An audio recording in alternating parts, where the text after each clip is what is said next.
That's probably what we'll start out with. Awesome. Okay.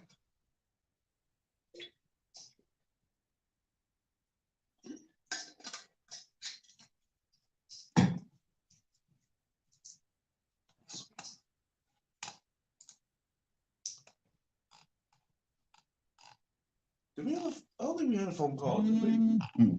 No, we did not. Nope. Probably because I already knew you.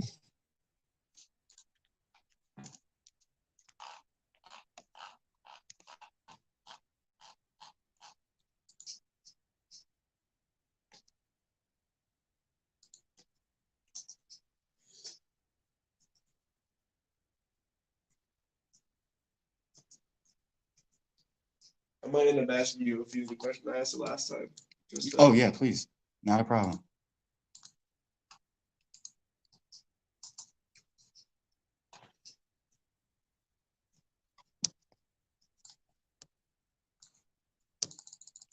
I'm gonna run through your intro real quick to make sure I can pronounce everything correctly. Mhm. Circumstantial Saint is a native of Pennsylvania. Having lived all over the state, he calls himself a poet, a musician who likes to work from affirmations, duality, spirituality, social justice, and awareness. He speaks to elevate the collective consciousness through his words and stories. He has over a dozen albums, which he sees. Is that Kevin? Or did I mess up? Ah! Ah. I do remember that happening now. I probably did that on the post too. Oops.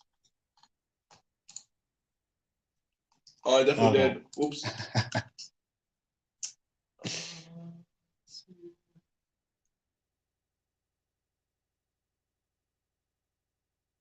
Edit post. Hello.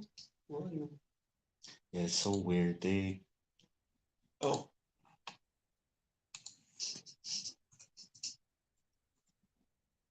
Boom. appreciate that. That's so funny.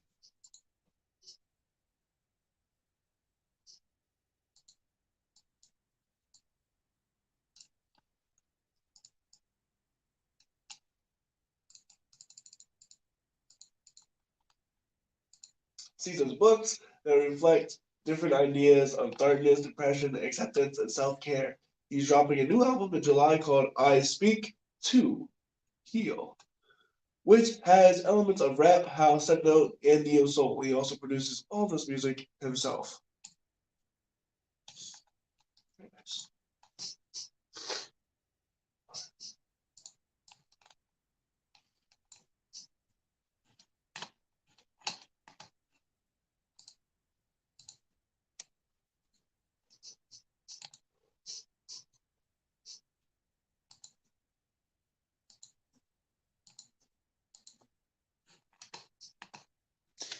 Where can I find this podcast at? Spotify. Awesome. I'll send you my website. Awesome. Okay.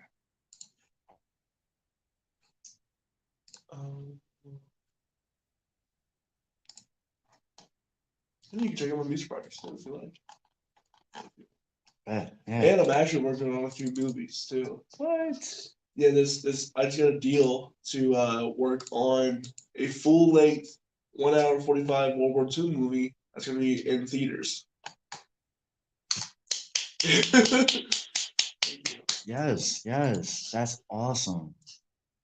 Yes. If I do well enough, I get to be a part of their team for the next 8 movies they got. One of them, which includes a horror movie with one of the main guys from Saw. So I'm really That would be really dope. That's gonna be Thank you. freaking dope. Yeah. Yeah. I can't wait to hear about this, man. I can't wait either.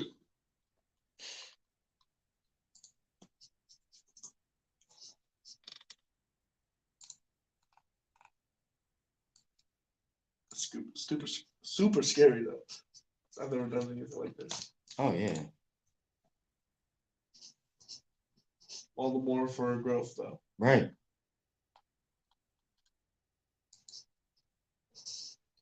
All right. You ready? Mm-hmm. I'm ready.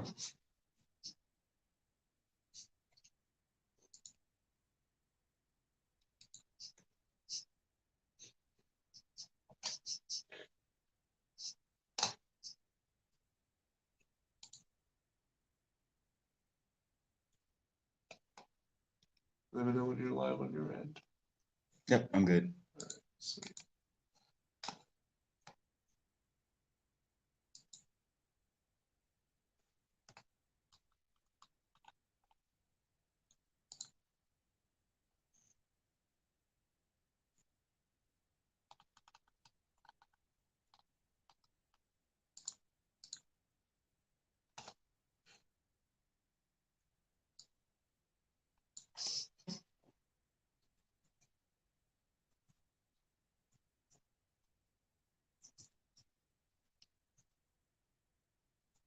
Got really good at typing circumstantial. You see, mine has the predictive text, so I just put CIR and the rest of it fills out.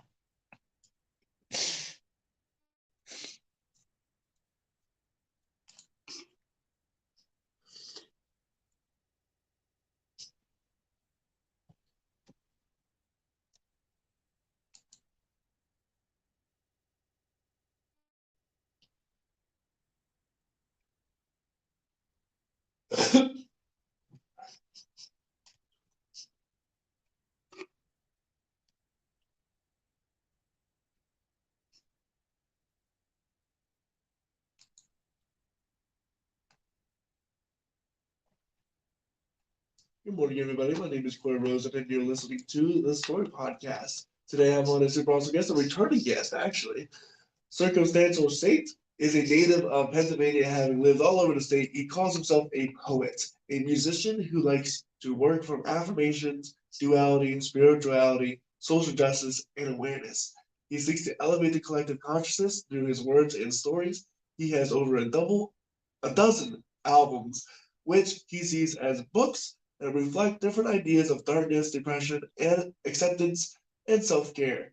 He's dropping a new album in July called I Speak to Heal. That's two as in double I, which has elements of rap, house, techno, and neo soul. He produces all of his music himself. How you doing today? I am blessed and I am feeling pretty great. Good. Yeah. So it's been a while since we had you on the show. It's been a good 6 or 7 months or so. I think it's been almost a year. Almost a year. Almost. Oh yeah, you're right. Yeah. Almost a year. Yeah, I know it flies by. What you been up to? Churning out music and churning out poetry, going to different poetry events and learning as I go. Yeah. So we're kind of going to revisit some of the questions I asked you the last time just to catch everybody up to speed. Yeah. So where did your love for poetry, art, music really start? Where did it come from? No one has ever really asked me that question, I don't think, besides you. Schooling, I sucked at math. I always sucked at math. Uh, for me, it's always been about English, about experience, about history, learning as much as I can every day. So poetry, I've been involved in poetry and writing poetry since about second grade. And middle school, high school, I really got into it.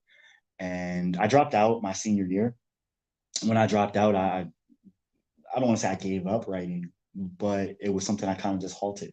It wasn't until 2020, jumping into civil rights and becoming an activist, that through writing speeches, I became reminded that I had a knack for poetry and speeches just weren't doing it for me. Yeah. So if you don't mind me asking, why did you drop out? I don't like, well, college is different, but schooling just from kindergarten to 12th grade, not to mention bullying and not really fitting in. But I just felt like I didn't fit in with the whole grand scheme of the way our public school system is ran, I guess. I just felt like I don't want to say like this is beneath me, but this just isn't my thing. I think that I've learned the most from the school of life. That's always been my teacher. Learning from other people's experiences has always been my guide to help navigate my own life. So I say school as an institution has only existed for relatively little. Exactly. The only way it just blows my mind.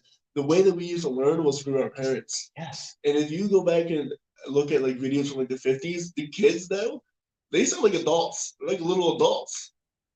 I go to a kid today, I don't know what they're saying. I couldn't agree with you more on that one. So you got into this world of activism. Right. What was that like for you? I'm sure that was Mm. a lot, especially during the years of 2020, not even COVID, but the George Floyd and all the Summer of Love and all that. Life changing. You know, my whole path before all of my 20s, I struggled a lot and didn't do really anything with my life. Working dead end jobs, intermittently houseless throughout. I wasn't really doing anything with myself. So when 2020 came, it was a complete rerouting and redirecting of my life. And all of a sudden, everything, all these things that I was interested in and all these things I was knowledgeable on started to make sense. And to be honest, it was a precursor to Circumstantial Saint. It's probably what helped me find Circumstantial Saint within me, was realizing that I have all these um, thoughts about the world that I feel like people needed to hear, but also the things that I went through in 2020 and 2021, being involved in this movement, uh, definitely affected me in a number of different ways. And to maneuver through that, I sought to heal. I sought to do inner child work and work on myself and really understand where I am in the present and where I want to go with all the things I've learned and accomplished and figured out about myself within the past few years. So explain that working on your inner child a little bit more. Mm-hmm. So Circumstantial Saint really talks about duality and inner child work and shadow work. So with your inner child, it can be the person when you're a kid, we like to color outside the lines. We like to pretend or imagine, but I think doctors have found out that you're in a hypnotic stance when you're a kid in your adolescent years, that you're imagining everything. That's how you view the world. When we go through public schooling, that one by one, bit by bit, it gets etched off. Yeah. Yes. And so you lose track of parts of yourself that I feel like we always need to connect to understand how we're taking things in well into our adulthood and old age. And so with inner child work, it can be it's very hard. It's very dark. It's not rainbows and unicorns, as people like to say. Oh, you're a spiritual person, you claim to be spiritual, you must be really like calm and zen. And no, it's not about that. It's about challenging yourself. It's about looking yourself in the mirror, holding yourself accountable and saying, what did I do wrong? What did I cause in the situation with other people and to myself, and how I've affected myself? I'm very open about my life. I was molested as a child. I've been raped before. So things like that have an effect on your being and how you end up growing up, how you interact with other people. Exactly, how you are interacting in relationships as well. Yeah. That's a big part of it. And for example, and this is the best way I can explain inner child work to people, is like when you're in a relationship with someone, that is a direct line from the way that your parents treated you and the way that their parents treated them. And so when we talk about like generational trauma, we're soaking up all these things that are inherently in us. It's made from us, but it doesn't mean that we can't grow from that and help grow out of that, and to make sure that we're not perpetuating that to future generations. For example, I'm kind of open about this too. My dad was a alcoholic drinker, very abusive. Mm-hmm. What I take from that is I could have done the exact same thing and gone to the bar and wallowed in my swallows. Right. and been this angry person who had all this resentment for my father. Granted, I wasn't.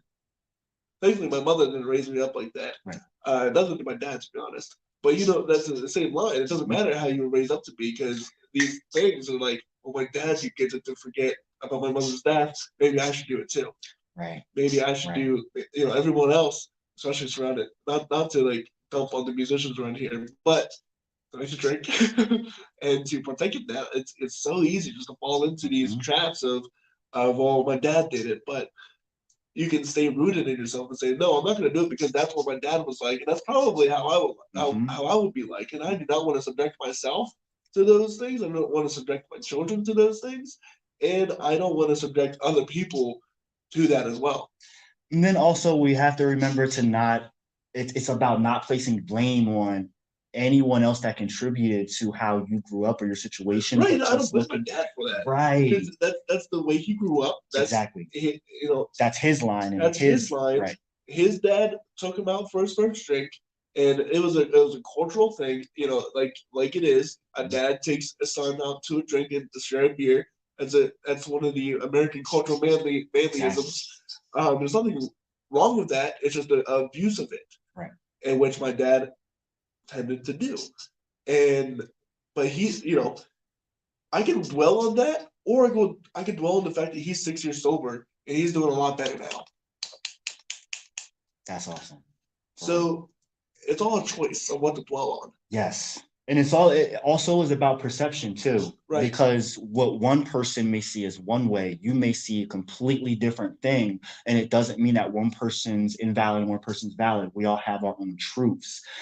Inner child work is a matter of finding your own truth within you, while also holding yourself accountable, but not being hard on yourself at the same time. I always say all the time, give grace and be kind to yourself. First and foremost, because it's your life, you're in these shoes. People can tell you anything they want.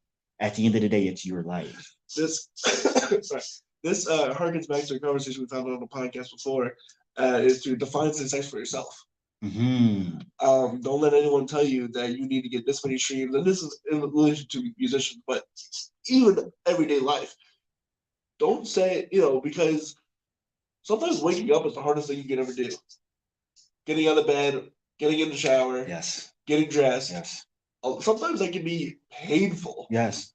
And it's hard. And if that's all you do for today, that's okay. That's okay. Yes. A lot of people didn't do that. Exactly. And guess what? You can always make the goal of doing more next day. Mm-hmm. And just because you have a bad morning, a bad afternoon, a bad hour, doesn't mean you're going to have a bad day. I love talking about that because, and there's a saying like, did you have just a bad moment, or was it a bad moment that you milked all day? Yeah. I take that to heart, and I think about that all the time. If I'm like, I'm having a bad day, I rephrase it. I always stop myself and rephrase it and say, I'm having a moment, but I'm going to end today on a good note, or I'm going to find something good out of the day to think about and make sure that I had something positive today too, to balance that. And then another thing I try to be mindful of and tell people is, especially when I'm talking about Circumstantial Saint and what it stands for, is there is no good or bad. It's only experience. It's how you look at it. But at the end of the day, if you're looking at something as good, that means you understand what bad is. And that doesn't mean that bad is bad. It's just the other side of it to make you understand what is what. Without happiness, there's no sadness. Without sadness, there's no happiness. You gotta have both to have a full life. If you never knew happiness, if you never knew sadness, you wouldn't be able to experience what happiness, what deep. You have to have the good things and you have to have the bad things to have a full experience life. Yes. You're going to deal with death. You're going to deal with depression. You're going to deal with anxiety. You're going to deal with rejection. You're going to deal with all of these things. Don't hide from it. Right. Don't try to escape it. Right. It's not going to happen.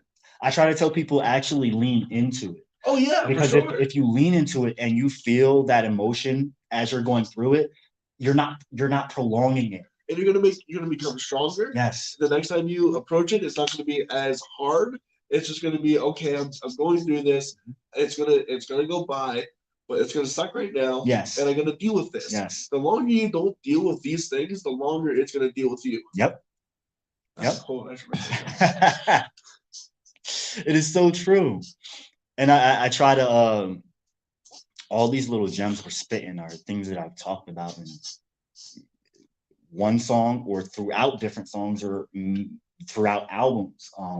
And I like to keep I say I grew up in the 90s and 2000s where we were still heavy on conceptual albums, so it rubs off on me. I can't help but do that. Like I've tried to do singles and EPs and short things, but it's just not me. Like this new album is 22 tracks technically. It's a double album. I am actually thinking about putting it into two parts. I haven't submitted it yet. So I'm thinking about maybe breaking it into two 11 track albums and putting it out together though. But giving people a chance to like eat at it the way that they want to instead of just like just boom 22 tracks because I've done 22 23 track albums. I can't help it. I can't help it. The process is like it's just a never-ending process for me. As soon as there's no cutoff point, I make myself cut off things because I'm constantly just making new songs. I get an idea, and sometimes I'll just turn out 3-4 songs in a night because I just have these immense ideas. Not to like harp on this, but like these songs are something that's 5 minutes long. Yeah. He's like, yeah, that's me.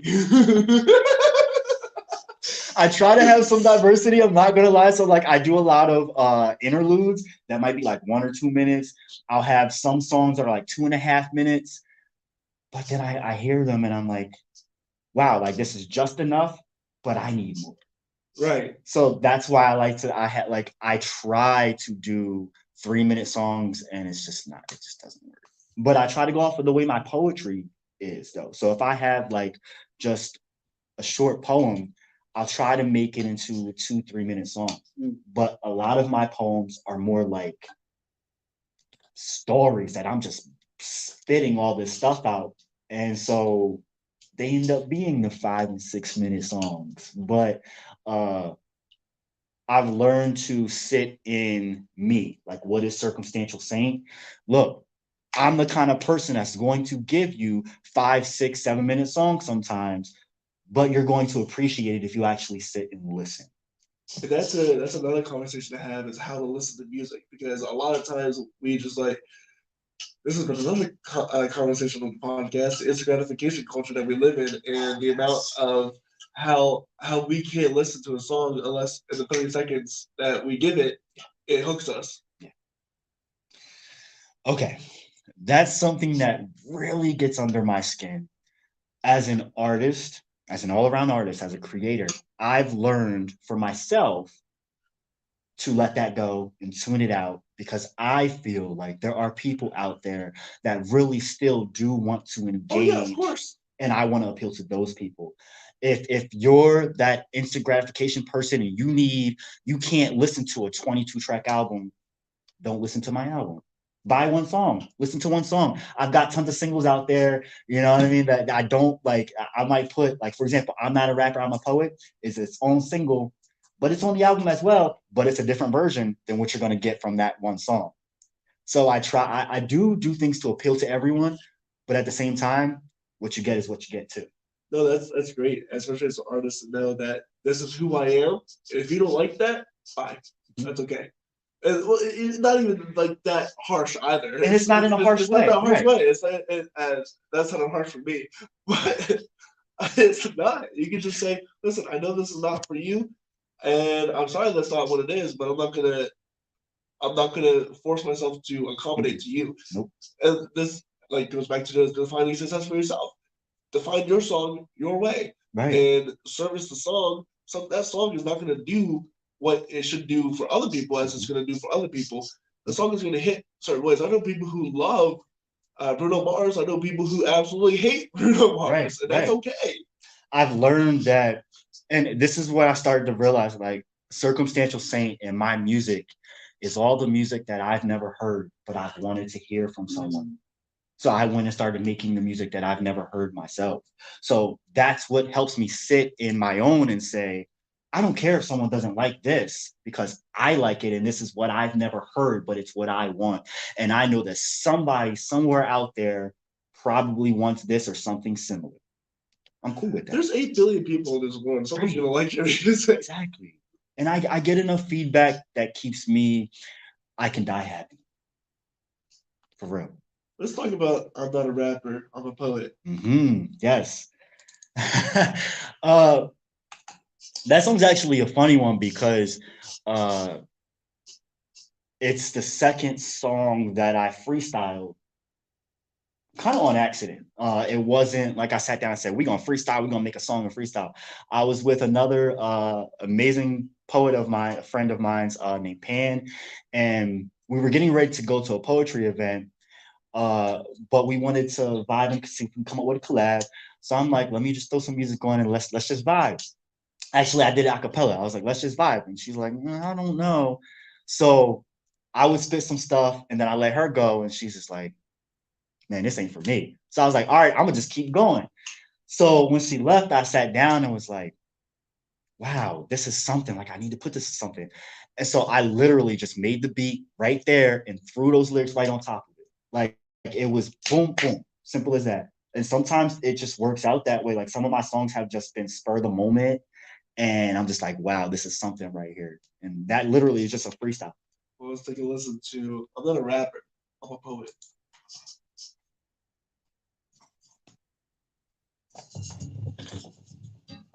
What do you think?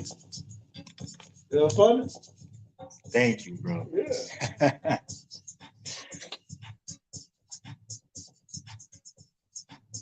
I actually shot this video in Philly. Oh, you got a video, man? Yes, I have. I would put it on there. I'm so sorry. I got like 50 all on YouTube. I got like 50 some music videos. So yeah, any single I release now, there's a music video for it. Yeah, I have Protected or Wrinkles. The other one you sent me. They both have music videos too. Yeah. I'll see if I can pull them up.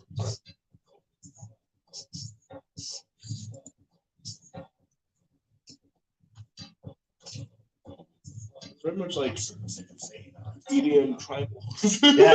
yes, exactly. When I made the beat, I was like, this sounds like I just randomly name my beats whatever words come to me, and it's always two words, right? Matrix Underground. Matrix Underground. That's what I think of when I hear this beat. Like it reminded me of the Matrix. When you say tribal EDM, that's exactly what I think of too. I like that. Oh, you love it. Oh yeah, you too. Yep. Because to me, it's all about the trend. The lack is what you need to see within you. I don't oppose. Right there, yes. Because they are risks to take. When you find what is within, you still can't take the risk.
So, for me, I look at music because what people don't always see is what they need to see. All right. Like people always struggle with time. And for me, it's always about what you don't feel, receive, or understand. Time.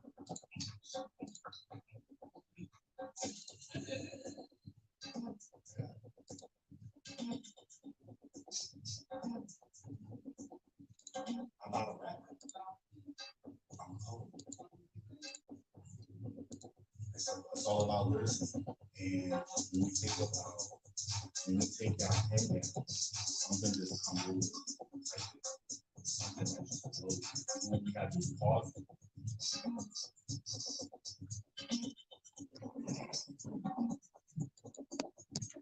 I'm not a rapper. Oh, you got ads in yourself? That's cool.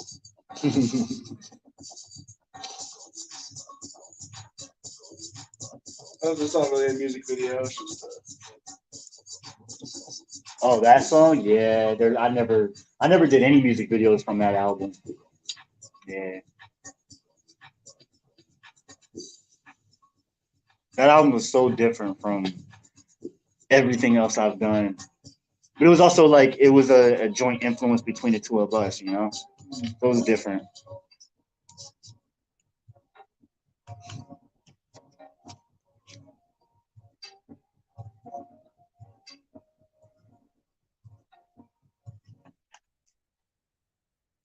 and that was Circumstantial Saint. I'm not a rapper. I'm a poet. What an interesting beat. It almost reminds me of like, well, I said it, while we were talking, it's tribal, EDM tribal music, Mhm. almost. But now I'm thinking it's Danny Phantom. No, I'll take that. I'll take that. Yeah, I'll take that as a compliment. Yeah. My music is so diverse because I have such a wide range in taste. But EDM, house, club music, that's my language of love. That's how I speak in general. And literally that was the first track that ended up being for this new album. I intended my last album was called I Speak. Yes. So I intended for I'm not a rapper, I'm a poet to be on like the deluxe version. But when I started, that was like, all right, this is an EDM track, and I feel like I did really good with this. Let me make some more. So I had made like Rise Against the System, Fantasy, and I was like, wow, this is a different sound and direction than I Speak, and it can't be a deluxe. It needs to be its own album. So that's kind of where it started. So, how do you come up with like 16 albums and you got 12 EPs? You got so many other things going on within a year. Yeah. If anybody else had done that, it would have been like it's insane. So and you not only that, but you also run your own media company and do several other things. Yeah. How do you balance all that? I'll sleep when I die. I mean, I'm single. I don't have kids. So, and this is like my duty. I feel like, but that is my thing. Like, I'll sleep when I die. I just want to do as much as I can while I'm on this earth, and also making up for lost time. Like, I spent a lot of time not knowing what I wanted to do with my life, and now I know exactly what I want to do and pretty much how I want to do it. It's been a wild ride, but I wouldn't change it for the world. Seriously, I love where I'm at. I like doing my best to be present, because I could go tomorrow and, I have this thing where, so Tupac, over like the 7 years that he recorded music, I think he had like 1,500 songs or something like that.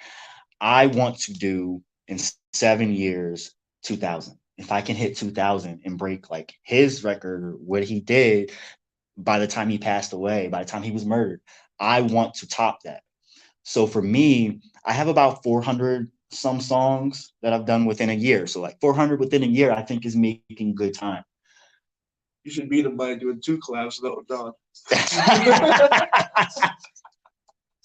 Dude, when I first saw that's a dream right there. I didn't know about granted, Elton John has almost collaborated with anybody under the sun, but when I first saw Ghetto Gospel, I was like, what? How do you mix Elton John and Tupac?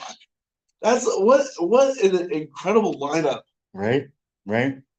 I've heard of that. I've never actually heard it though. You never heard Ghetto Gospel? It's a good song. Good song. For real? Yeah, for real. I'm gonna have to check it out. Anything Elton John does is great. That's true. That is true. No, he's a genius. Seriously. Yeah. But when I first heard that, I was like, ain't no way Elton John went to. How did this happen? Did Tupac go to Elton John, or Elton John go to Tupac, or who orchestrated this? You know what? Thinking about both of them, to me, it makes perfect sense. I don't know much about Tupac, but Elton John, I could see it. It just blows my mind that Tupac was a real softie. Oh, was he? Yes. Then it makes sense. He definitely was. And like, come on, he was an intellectual. He was from the Black Panther family. So there's a lot of, I think, things about him that mainstream tried to portray in a certain way, and play up to based off of what he portrayed at face value. Yeah, the But East Coast, West Coast right, and, scenario. and Death Row and all that. But if you look at it from a human standpoint or from a poetic standpoint, my goodness, he was an amazing poet, an amazing writer, an amazing philosopher, and an amazing activist as well. He was multifaceted, and he's someone that I really, really look up to as far as like what I'm doing in my life, and the fact that no one can tell me that I can't do it all if I want to do it all. There have been people that told me, you can't have your activism with Circumstantial Saint. It's not going to translate. People won't get it. But people get it. They get it more than like I try to do all this extra stuff to get them to see. And no, they pick it up just like that. They get it. So I don't have to do any of this, and I don't sugarcoat anyway, but I don't have to do any kind of sugarcoating for people to get what I am or who Circumstantial Saint And is. it's not like you should have it's not like you should have to anyway. Because like we said, the people who are gonna catch on to that music are gonna catch on to that music, and the people that aren't. Right. And that's okay. That's okay. And you shouldn't have anyone say, well, I don't get it. It was like, I'm sorry. That's on you. That's on you. You gotta do the research to figure it out.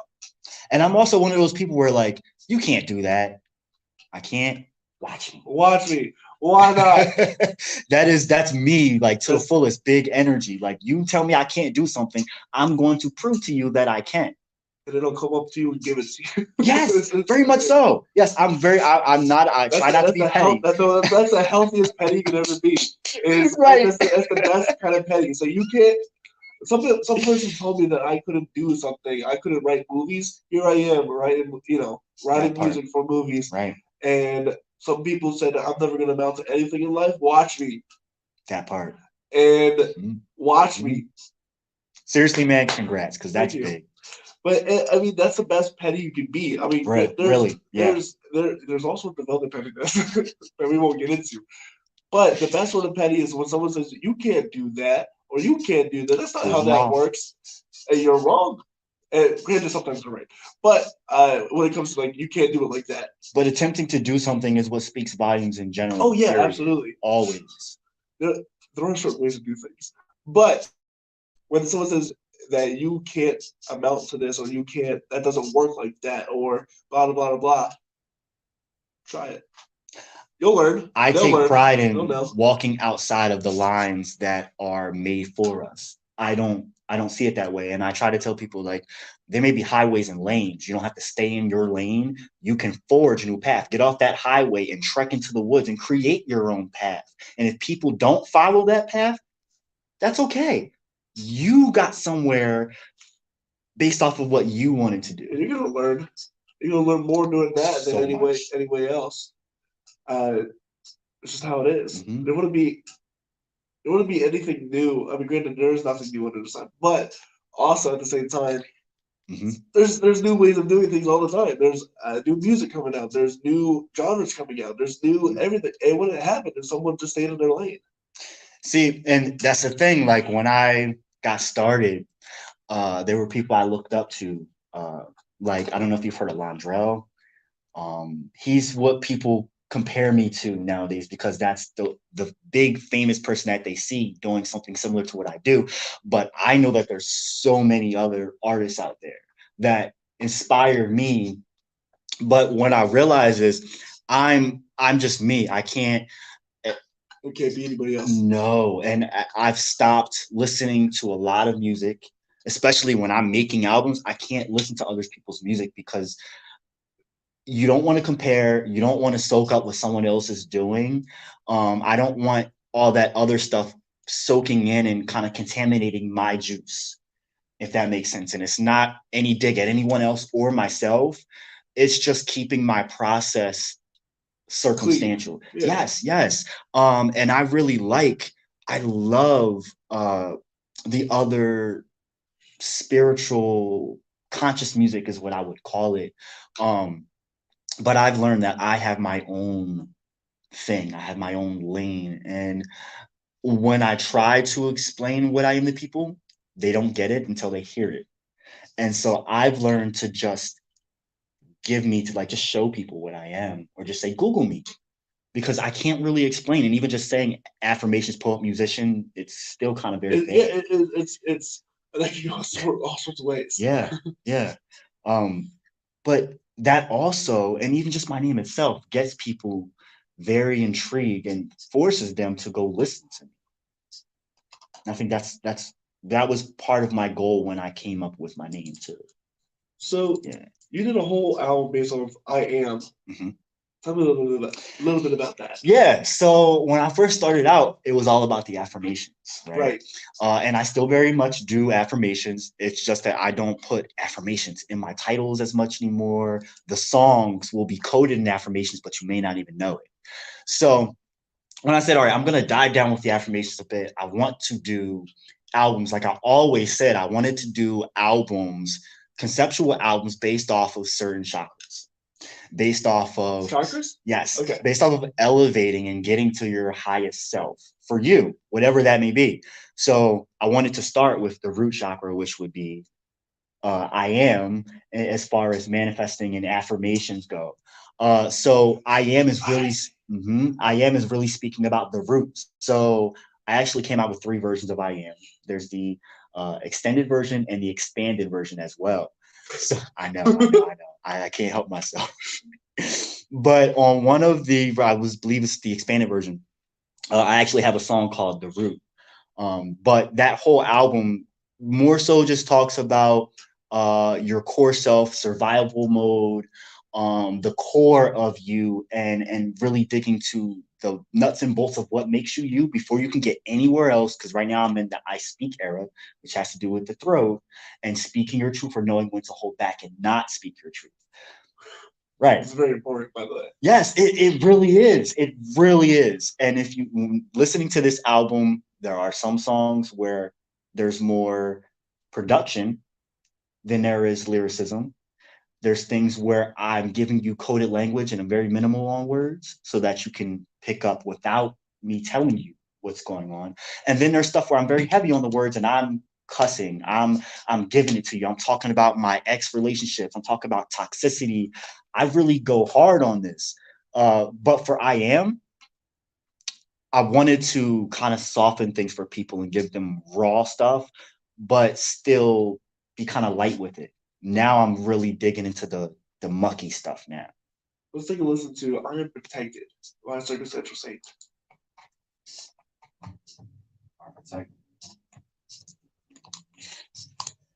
Yeah, this is actually, I meant to tell you that. This is off of, so I released 2 albums at the same time. This was off a House Free 2 album, which I'm going to keep it a concept. I'm going to release like House Free 3, 4, whatever. I'm going to keep it going. So it's just like either house cuts of just production with just me doing house beats combined with remixes of previous songs. So they'll essentially be remix albums. But this one, I went hard on really giving it a lot of texture. When I say house free, there's a mixture between peaceful, birds chirping, nature sounds, and production. So this actually came off of that, and it was the one, I put 2 singles out for it, but this was, you heard I Am Protected, the one off of the original album. This is the club version too. Gotcha.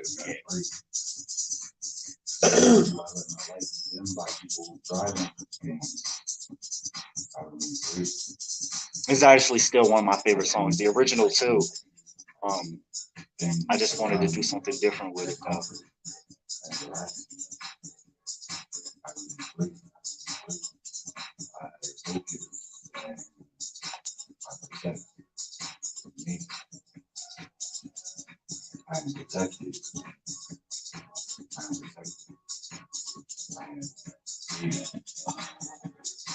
We're probably going to get into the time of asking general questions. and then we'll end out with your music video, Wrinkle. So if anybody's got any questions on there? Anybody got questions for me?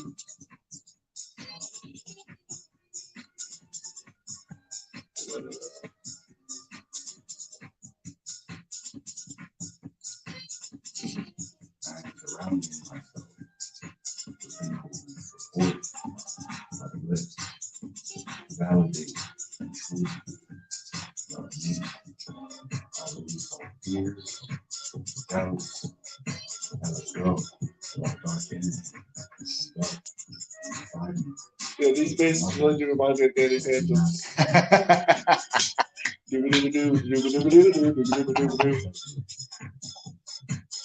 I would have never thought about that. That was like one of my favorite shows as I grew up. I so take that as a compliment, man. I would too. I Yeah. inspire to make songs like that.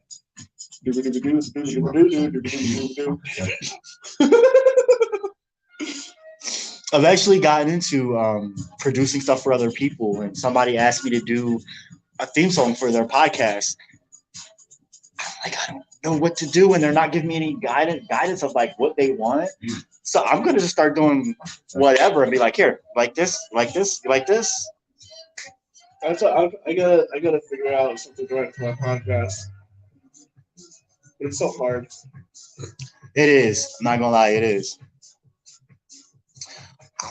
Yes. So I re-released this as a single. But there was some mixing I wanted for it at the end, and I added it. I actually like this version better than the video version. Oh, nice. It's just this part here I find really.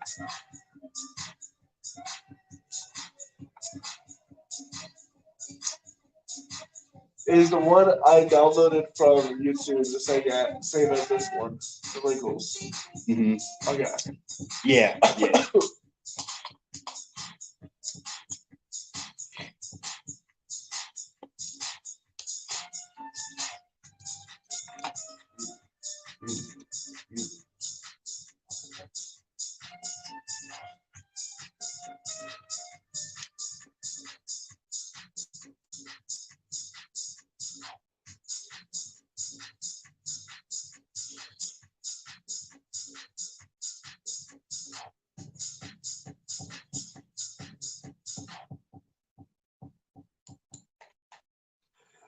It just came to my mind. It also sounds like marching music, but like deep hardcore. Mm-hmm. Without any snare, honestly. But I don't know why, but that last part really made me think of marching music. And marching music was a gigantic part of my youth. See, for me, growing up, I was just, my mom was big on music. My uncle was a rapper. Music was a part of my life. And I grew up listening to Baltimore club music, Jersey club music, a lot of 90s New Jack Swing and house music. So it heavily influenced me. And that's my favorite kind of music. So that is like my core sound is that boom, boom, boom, boom, boom. That is, it's like infectious. Yes, exactly. That exact beat. And you'll hear it somewhere throughout a lot of my songs. Even if it's like a slow song, you still might hear some kind of iteration of it. So it's become a staple for me. So we're gonna get a time of asking questions I like to ask everybody. First one is up. I don't know if I'm going to play to you, actually. You don't do a lot of live performances, do you? I do. So I actually have a gig coming up this weekend, Saturday, here in Lancaster at SO Arts with Alleluia, Pan, and a couple other local Lancaster rappers. But I tried to, because last month was Pride Month and there was all these, and it was also big on poetry. There was all these events in Philly, and so I did a lot of I went on a mini tour twice this year. So I said that July I would wind down some. So I only have 3 things I wanted to do this month, which was this show Saturday, and then next Saturday I have a show in Philly based off of it's geared towards mental health. Mm. So if you remember the song I did with J.W. Nielsen, I Am Not My Addiction. Yes. Yes, Yeah. it's still one of my favorites. I'm going to be doing that one at that event. It's great. Yeah, so I still do events, but I'm trying to move towards actually performing my songs. I used to more so I have always just done a cappella, just spitting my lyrics, but now I want to move more into actually performing. So last month, the 30th, I performed at a drag event. I didn't dress up in drag, but so just so people know, I didn't dress up in drag. And then I love people that dress in drag. And I have no issue with it. Just so people know, but it was a fantastic event, and it was such a welcoming, open environment that was very encouraging for me to perform two of my songs for the first time. So that was my first time actually performing legit live, I would say. Okay, so I'm gonna have to wait for this question for another podcast. Because the question I ask is, what's one of the funniest or worst things that ever happened to you on stage? But I don't know if you might have had one of those yet. I'll wait to answer Yeah, that. yeah. Yeah. So the other question is, what are some of the biggest mistakes that you have seen made, or that maybe you've made yourself within this industry, and how can we curb that for future generations? Yeah. So one of the mistakes I made was, how do I put it? I love having 100% control of everything I do.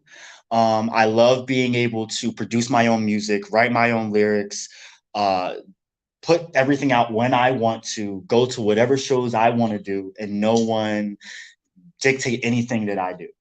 And I've watched a lot of people make that mistake.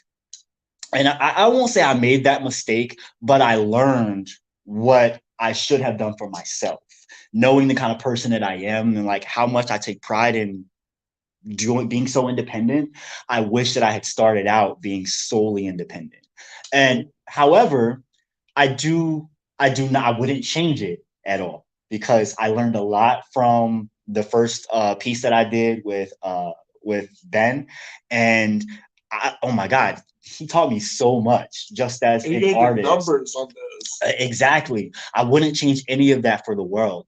However, like when it comes to I was big on like I always wanted to be a music journalist when I was a kid. Like when I was a little kid, that was something I always aspired to be.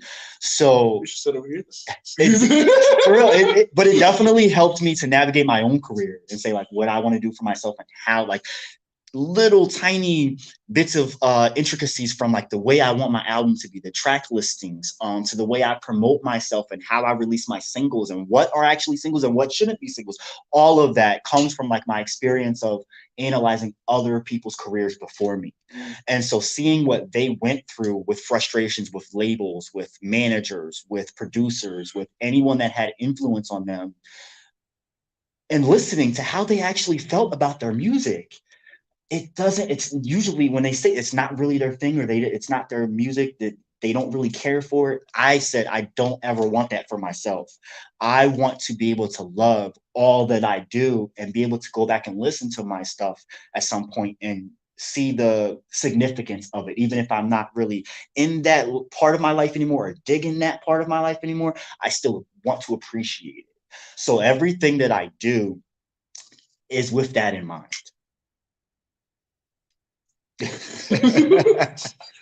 So, what's one of the best pieces of advice that you've ever been given, or that you could ever give to uprising musicians? The best piece of advice that I would give to upcoming musicians would be just what I just told you about trying to be as independent as possible and knowing what you want as much as possible. And if you don't, you need to figure that out.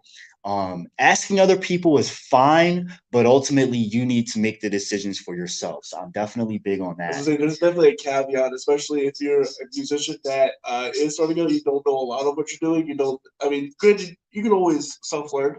That's YouTube, TikTok. Literally has everything you could ever ask for and more. But don't let be independent in the sense that don't let other people say what you want to be. Right. Right. You can have other people help you achieve what you want to be. Exactly. That's great. Just don't let those same people influence who you want to be. And it could be, excuse me, it could be so easy to do that when you have so many people around you telling you all these different things. And for me, I never really had that. When I first started out, I just had one other person. So it was easy for me to give constructive criticism. And if they knew better than me, they could push back and like, no, you should do this. And so I listened, you know what I mean? Because that's great. And that's important. And I think that that gave me a good gauge to know when someone's actually being helpful and when someone is trying to like take control. Right. And so I felt really lucky to be able to have like someone that could walk through things with me, but I could also give constructive criticism back. And then they were also able to like let me just do my own thing. And here I am standing on my own 2 feet by myself. I have great respect for Ben and everything that he's taught me. Do you know what I mean? But like where I am and with my music is not his style. Yeah, we have 2 different styles. That's another great piece of advice. Don't hold on to someone if you outgrow them. And we talked about this from day one. I knew where I wanted to get to, and he didn't understand it. And so we had talked about how we were going to go that route of like gradually getting me into the lane, the path that I wanted to forge, and in a way that was, I don't want to say believable, but that was a natural path. Like I just that didn't was take this. Sustainable, that was available, that was foreseeable, that could have worked. Because a lot of people, they'll start out under this label with this, and they'll be marketed a certain way, and then when they get free from that and they're on their own, they'll do a complete left field, and it completely disorients their fan base, and they kind of flop after that. I've analyzed that many times, obviously, as a music journalist, just studying all this. I'm like, I don't want that for myself. I want to make sure that I'm not necessarily alienating anyone, but I want to make sure that people see growth and that they have the opportunity to grow with me if they want to. Yeah. So be sure you, and this goes for same things like as piano teachers or taking lessons from somebody. There's only a point where they can take you and they decide to hand you off to someone else. Right. Or to hand you off to yourself. Right. There's some people that didn't need voice lessons, like Johnny Cash is very famous that his mother took him to voice lessons and the teacher said, "You don't need no voice lessons. Don't ever touch his voice. His voice is perfect." And he's Johnny Cash. And it's also important for teachers to know to when to let go of your students. That part. Agreed. I feel like if you're not letting someone free to fly, they're going to continue to stunt themselves and see themselves as a caged bird. You're not being a good educator. That part. Part of educating is still knowing that there's something new to learn every day. Like, I get a lot of flack for being, you're a know-it-all. You want to tell people, no, I'm still learning as I go along. I'm experiencing and giving you the opportunity to learn from my experiences, but I want to be able to have the opportunity to learn from yours. And that's part of like what I try to speak to in all of my music. Yeah, there's definitely a fine balance between like being confident in yourself and your lived experience, and but also taking in perspective of other people. Because for some people, my advice isn't going to work for them. For some people, it is going to work for them. Right. But I can say this as a fact: educating has a limit. You can only educate someone so much before they have all your knowledge, and they have to be sent off somewhere else. Exactly. I couldn't agree with that more. With all that said, where can people find you at? Yes. Oh, so I'm pretty accessible. I mean, I tell people now just to Google me because I'm on Facebook, I'm on YouTube, I'm on Instagram, TikTok, Threads. But I feel like the best way to get a really good backstory and really getting deep with who I am is subscribing to my YouTube, because I've released tons and tons of music videos. My Facebook, I'm always putting out material there, and my Bandcamp site. So my Bandcamp is the best way that you can support an independent artist like myself. Especially on Fridays. Yes, Bandcamp Fridays, yes, because you can get discounts on stuff, and also all the funds go directly to the artist. directly to me, and it's the best way to support someone like myself. You also get a lot of different treats. Like I put all of my lyrics and backstories to songs, different bits of information, pictures, clips from different performances and things on my Bandcamp site. And I also have a subscription that you can sign up to. $16 a month, you get tons of extra stuff you won't find anywhere else. So I try to give people more incentive to check out more of me. I'm not one of those artists that wants to be super accessible and you find out everything about my life. You can find that out in other bits of things in my life because I do a lot, as you know.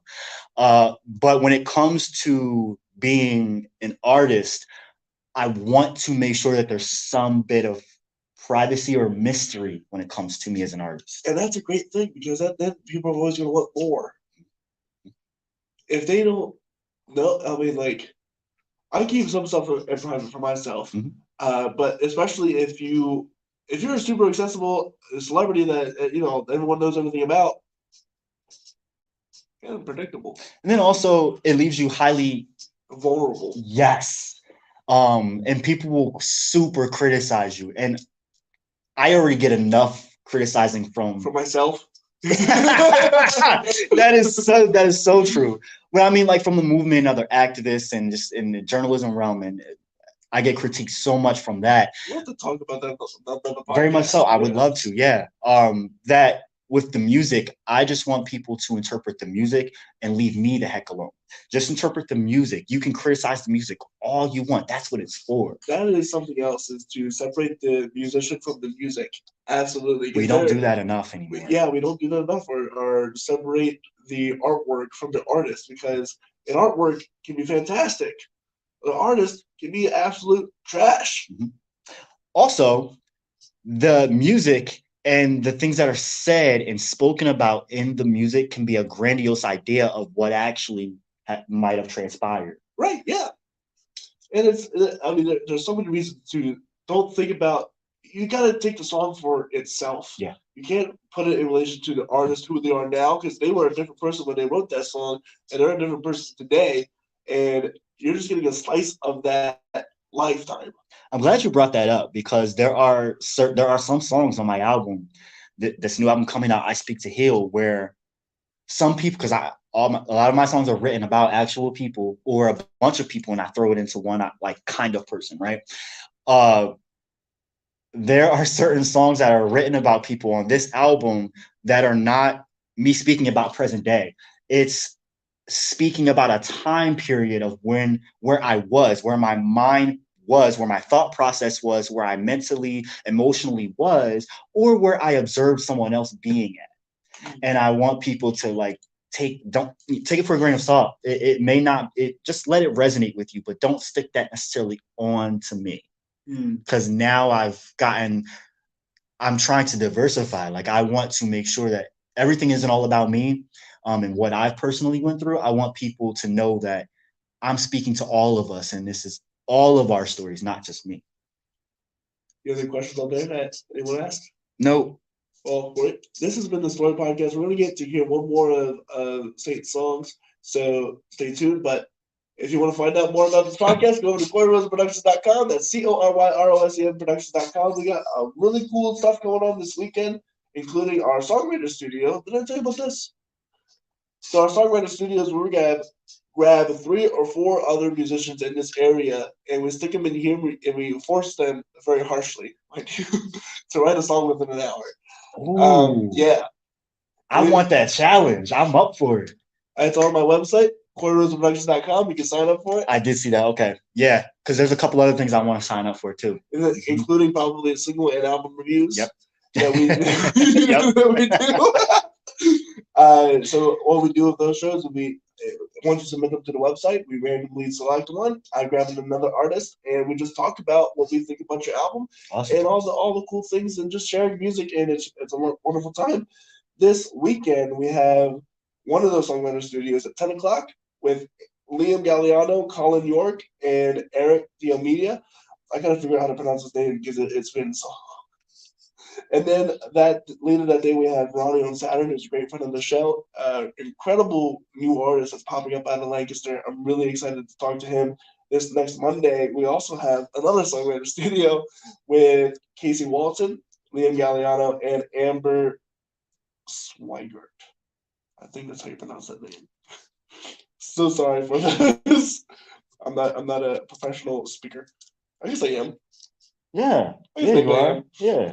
Don't doubt yourself. And then Tuesday we have Marshall Stone coming in for another podcast. Otherwise, tell us about Wrinkled. All right. So Wrinkles is asking you, have you ever looked at somebody? Like actually looked at them, not talking about their physical appearance, but actually looking in their eyes and seeing if they're happy. Do you see yourself in that person? Are you really looking at that person for what makes them, or are you just glancing at them at face value? Like we all have a story to tell, and there's all these things within us. And when you're just looking at someone and you're talking to them, you're not picking up on that. But I want you to see what you're seeing, who you're looking at. I want you to actually see who they are. And this is more so a request for everyone to see everyone else's humanity. Let's take a listen.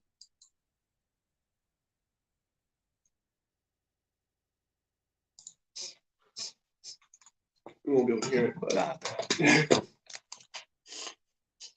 cool, man.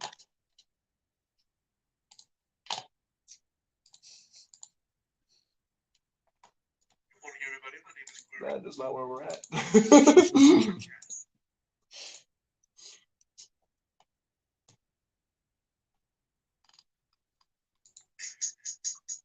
look at something. Talking about the soul. I'm not talking about seeing. It's kind of funny though, because we years ago went to Drum Major Academy camp, and they did this exercise where we looked at somebody and I talked to them for like a minute, and then we came back, and then one of the questions was, "What was the eye color of the person you just talked to?" And it was like, "Damn, that's right." Yep. None of us really do. Like, if you're looking at someone's features, it's still not like you can look at someone's scars, but did you ask how they got that scar? That's what I mean. Yeah.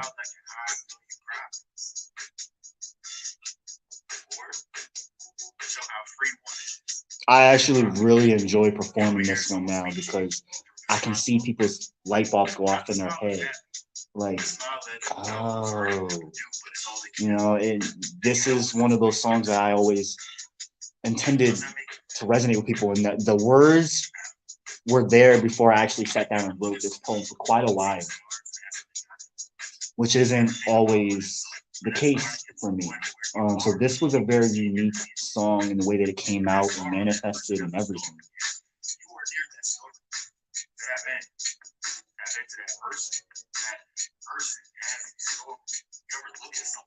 They have stories. You ever look at someone and see nothing but pain or rage or anger and nothing is in their eyes? They smile and sound pleasant. You ever see someone who looks trapped through their eyes, their body and demeanor seems spread open wide, and they don't even themselves know they are kept behind lies, and whys, moving through life on autopilot, because society wraps them up in plastic and makes them feel they can't cry, can't fight, just lie and say you're all right. I ask how you doing, don't lie to me. Lies come a dime a dozen. No one's sure. You ever look at something, really look at something, feel their pain, look up and see the rain coming down as their fears and self-deprecating voids of misused tools overlooked because everyone wants to be brand new, yet no one wants to do the work to clean up their wounds. Looking inside and having inner dialogue, everyone just wants it all without understanding what. Where's that at? Philly. Philly? Okay. So I didn't recognize that kind of Schuylkill River. Oh, okay.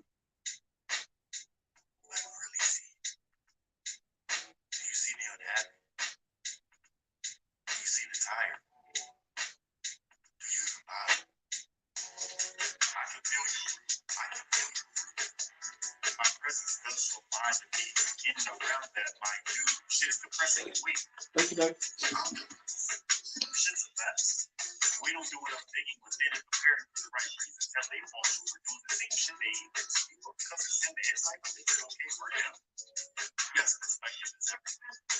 You're right, it. We got a whole round of folks walking around with no sight, just working themselves to death, no confidence, blinded and worshiping the gold life on maybe 3 or 4 years with some non-saggy skin and 1.2 kids and 2.5 bedrooms, no in-house extended kids. 1.2 kids. Everyone wants to strive for that.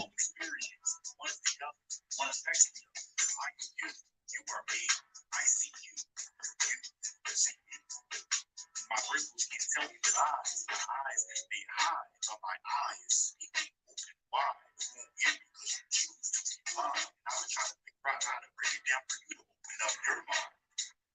Let me in. Feel me, kid. This world is more than the words we breathe through our skin. The sun, water, plants, our melanin. Do you really see me? All that is coded within. Cause out there all and some say that's too much and they consume too much. And I'm too much, I'm not enough. Just yet. 116, I'm detailing a picture of the grooves in this canvas with extra blues to represent the battered and abused. That rode that F train to blues. That took that turn to that 6-foot ditch too soon. That didn't see the balancing down and up. Gravity weighed on the soul too much. What the fuck is luck? Give me dirt and grit. Give me motherfucking experience. Also, make sure this is explicit. Make sure the mark explicit on the Spotify. Nah. You look at it. Do you have the ability? I should have asked that again. What do you see? Is that 12-year-old boy still crying for attention? Is that 8-year-old still wishing she wasn't ignored? Deep in that crystal clear shade of blue, life's fumbles lost on social cues. Ridiculing anyone who crossed you. And that smile and scent don't fool the ones who plan to protect theirs. Stop seeing others. See yourself. And you will cherish the wrinkles, dimples, laughs, fears, tears, passions, and lost years of others. See the seeds to discover.